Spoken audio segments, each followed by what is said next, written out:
Water. It binds us, it separates us.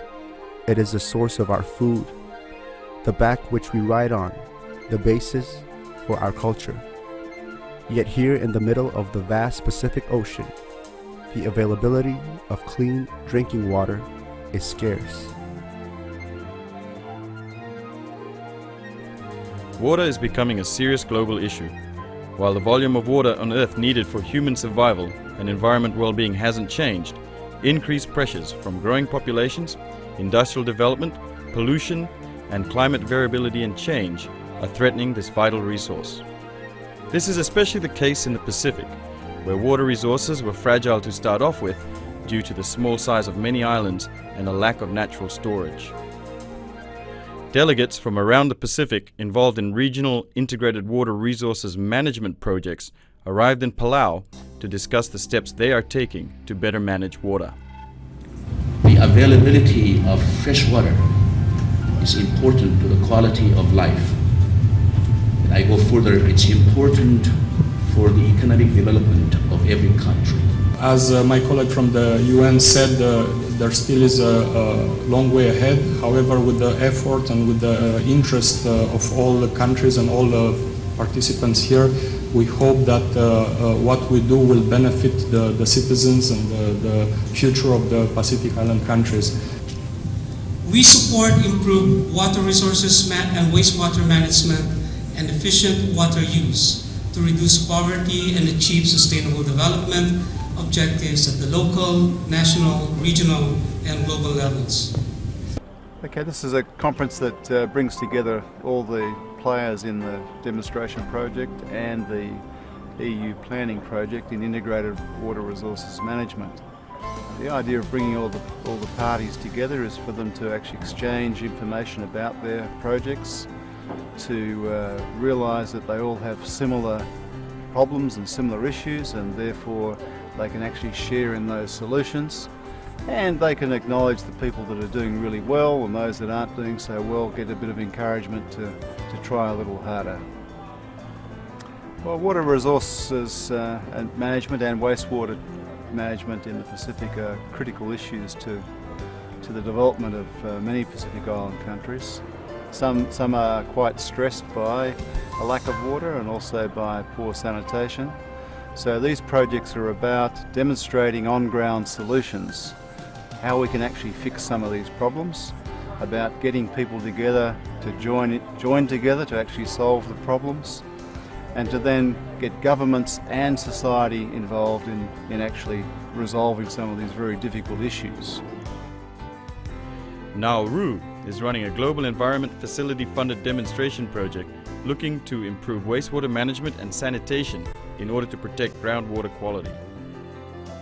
Okay, integrated water resource management is something very new in Nauru because all the resources seems to be keeping to themselves, even with the data, the researchers and everything.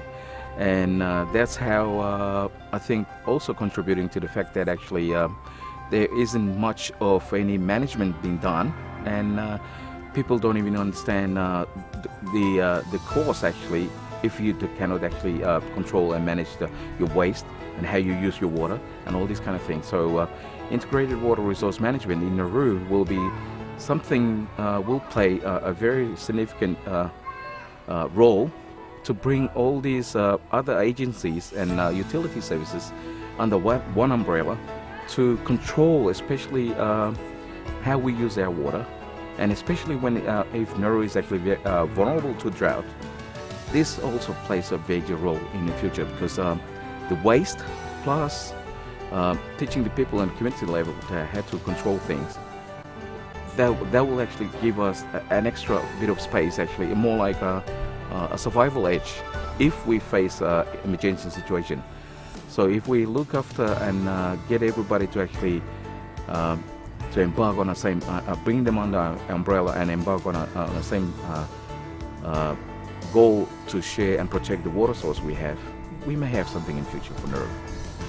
The component of my project is actually mainly to address the contamination of the underground water. Okay. And in Nauru, like I said, we depend drinking water is being dependent from desalination plants and rain harvesting. And we do have the underground water, but the problem is the underground water in Nauru is highly contaminated. And this is actually due to the poor design of our sanitation systems. Mainly we're using soak waste or cesspits that actually have really influenced the contamination into the ground of our water. The recent High Court survey done is actually saying that actually the water is drinkable. It's within the WHO standard, but it's the contamination that is actually highly is the concern.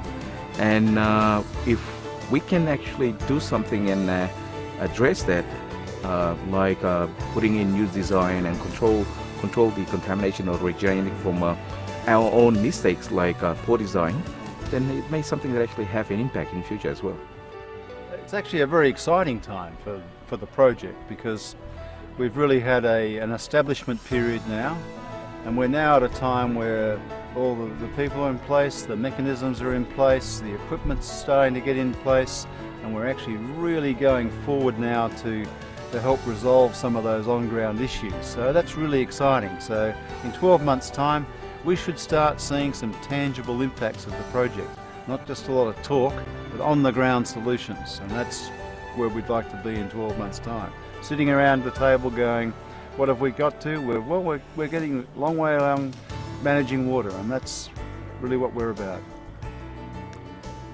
Well, for the purpose of our meeting this week is working on to bring in all the project managers and focal points of Pacific Island countries who have demonstration projects established on the islands to come together and go through some of the issues that need clarifying from the project management unit in SOPAC. I use the term water will be in the next few years be worth more than oil, and everybody will be fighting for oil, hence the need to protect the water source that we have today. And at the same time looking at the end products of wastewater and where we could actually bring that to usage. And so a lot of education, a lot of awareness has to take place, and this projects have highlighted that in terms of promoting integrated water resource usage in the Pacific. And I see that as a positive step for the IWRM in the next 5 years. And my message was that it is really up to us to commit ourselves 100% in ensuring that the goals of the project is achieved by the end of the project cycle. The knowledge gained at the conference and the commitments made by the delegates, partner organizations and governments mean a lot of work ahead. Work that should result in improved access to water and sanitation now and into the future.